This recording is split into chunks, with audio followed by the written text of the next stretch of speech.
Bismillahirrahmanirrahim. Assalamualaikum warahmatullahi wabarakatuh.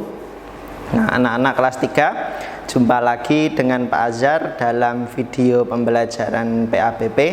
Nah, kali ini Pak Azhar akan melanjutkan materi Asmaul Husna dari yang sudah kita pelajari minggu lalu.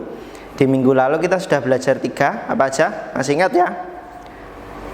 Al-Mumit, yang maha mematikan, terus Al-Azim, maha agung, yang satu apa? Al-Adil atau maha adil. Nah, untuk kali ini kita akan mempelajari 2 dari sisa yang kemarin 3, yaitu yang pertama atau Asmaul Husna yang keempat yang akan kita pelajari untuk hari ini, yaitu Al-Hayyu.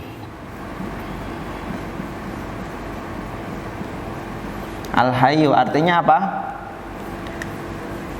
Maha hidup. Nah, maksudnya apa di sini maha hidup?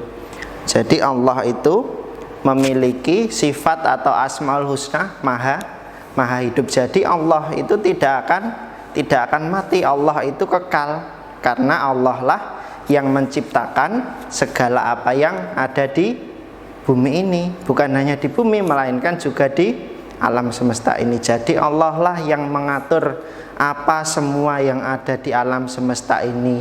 Allah tidak akan tidur. Allah tahu apa yang dikerjakan atau dilakukan oleh makhluk ciptaannya. Allah pun juga nanti akan mengatur yang apa namanya? Hari kiamat. Waktu hari kiamat, apa yang diciptakan Allah akan hancur, akan mati. Tetapi Allah tidak akan mati, karena Allah memiliki sifat apa? Al-Hayyu, maha hidup. Nah, dilihat pada buku halaman 120. Nah, di sini dalil tentang Al-Hayyu ada pada Quran surat Ali Imran. Ali Imran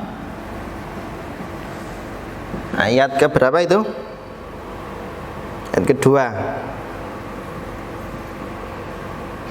Nah, gimana punya? La ilaha illa huwal hayyul qayyum. Allah tidak ada Tuhan selain Dia yang maha hidup, yang terus-menerus mengurus makhluknya. Nah, karena Allah mengurus semua apa yang diciptakannya, jadi Allah tidak akan mati. Nah, lalu yang di bawahnya meneladani sifat Al-Hayyu. Yang pertama, selalu ingat bahwa manusia tidak hidup selamanya. Kematian pasti akan datang. Nah, maksudnya apa ini? Kita sebagai makhluk ciptaan Allah, seperti yang Pak Azhar jelaskan di awal tadi, kita kelak akan meninggal dunia, akan mati, entah manusia, entah tumbuhan, entah hewan. Yang namanya makhluk hidup semuanya pasti akan mati. Nah, maka dari itu kita selama hidup di bumi ini sebagai orang muslim, sebagai orang Islam, hendaknya selalu apa? Selalu beribadah kepada Allah dan memperbanyak amalan soleh, karena kita kelak akan meninggal dunia atau mati.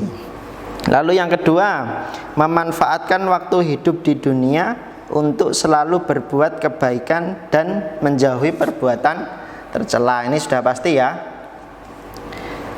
Yang ketiga, menjadi orang yang bermanfaat bagi diri sendiri dan orang lain. Nah, maksudnya di sini kita apabila punya kelebihan ilmu atau punya kelebihan harta atau tenaga pun, kita harusnya tidak segan untuk membantu orang lain, karena kita hidup sementara.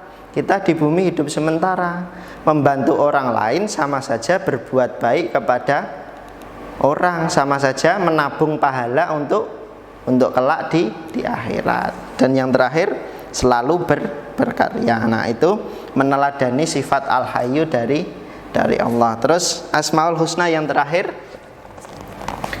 yang keempat, terus ini yang kelima, yang terakhir Al-Qayyum.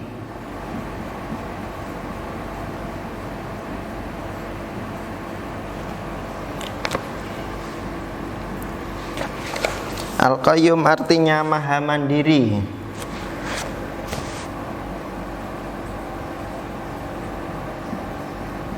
Nah, maksudnya di sini apa? Maha mandiri. Nah, jadi Allah dalam menciptakan bumi, menciptakan planet, menciptakan alam semesta ini itu tanpa bantuan siapapun. Nah, kan Allah punya malaikat, Pak. Apa tidak dibantu malaikat, Pak, dalam penciptaannya? Nah, apabila Allah sudah berkehendak akan menciptakan sesuatu atau akan mengerjakan sesuatu berkehendak sendiri pun, dengan sendirinya Allah pasti akan mengerjakan. Tetapi ada suatu hal yang ditugaskan untuk kepada malaikat. Contohnya apa? Seperti halnya malaikat yang diberi tugas memberikan wahyu kepada Nabi Muhammad itu melalui perantara malaikat. Jadi tidak langsung Allah memberikan kepada Nabi Muhammad. Terus ada lagi malaikat yang ditugaskan untuk mendatangkan hujan. Nah, itu nanti akan kita bahas di materi selanjutnya. Setelah Asmaul Husna nanti ada iman kepada malaikat. Nah, seperti itu. Jadi Allah punya kemampuan, punya hak untuk menciptakan apa yang dikehendakinya atau menjadikan apa yang keinginannya. Karena Allah memiliki sifat mandiri, tidak butuh bantuan yang lain. Allah punya hewan, punya tumbuhan, punya malaikat, punya jin, punya syaitan. Nah, tetapi Allah mampu untuk melakukannya sendiri. Lalu untuk dalilnya sendiri sama dengan Al-Hayyu tadi ya. Quran surat Ali Imran ayat 2. Nah, tidak usah Pak Azhar terangkan, tadi sudah sama. Tidak usah Pak Azhar bacakan kok, terangkan. Terus meneladani sifat Al-Qayyum di halaman 121. Meneladani sifat Al-Qayyum, melakukan sesuatu secara mandiri. Nah, di sini maksudnya kita apabila punya pekerjaan, kita punya sebuah amanah yang ditanggungjawabkan kepada kita, selama kita bisa melakukannya sendiri, lebih baik kita melakukannya sendiri. Nah, kalau untuk anak-anak mungkin selama pembelajaran jarak jauh kita tidak sekolah anak-anak. Nah, jadi kalau diberi amanah atau diberi tugas sama orang tua, setelah bangun nanti disuruh apa? Merapikan tempat tidur.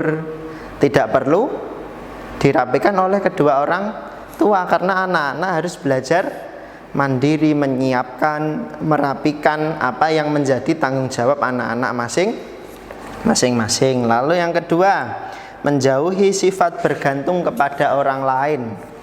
Maksudnya di sini, meskipun manusia itu makhluk sosial itu membutuhkan antara satu dengan yang lain. Tetapi di sini apa? Tidak bergantung. Bergantung itu berarti selalu berharap atau selalu jaga ke wong liya, bergantung atau mengharapkan bantuan dari orang lain. Itu tidak baik ya anak-anak ya. Meskipun kita bisa, hendaknya lebih baik kita kerjakan sendiri selama itu kita mampu ya. Jangan menunggu bantuan atau jangan menunggu belas kasihan orang lain, karena kita belajar mandiri. Lalu yang ketiga, manusia harus saling tolong menolong dengan sesamanya, karena manusia tidak dapat hidup sendiri. Manusia pasti membutuhkan orang lain. Nah, karena meskipun kita meneladani sifat mandiri, tetapi kita juga tidak boleh sombong. Kalau ada teman kita, saudara kita yang membutuhkan bantuan, kita juga harus sigap untuk membantunya, karena saling tolong menolong. Nah, karena itu nanti akan menjadi amalan baik untuk kita. Nah, sekian materi Asmaul Husna di semester 2 kali ini. Selanjutnya nanti kita akan belajar tentang akhlak, yaitu bab selanjutnya. Nanti untuk iman kepada malaikatnya setelah PTS. Nah, sekian dari Pak Azhar. Kurang lebihnya mohon maaf. Wassalamualaikum warahmatullahi wabarakatuh.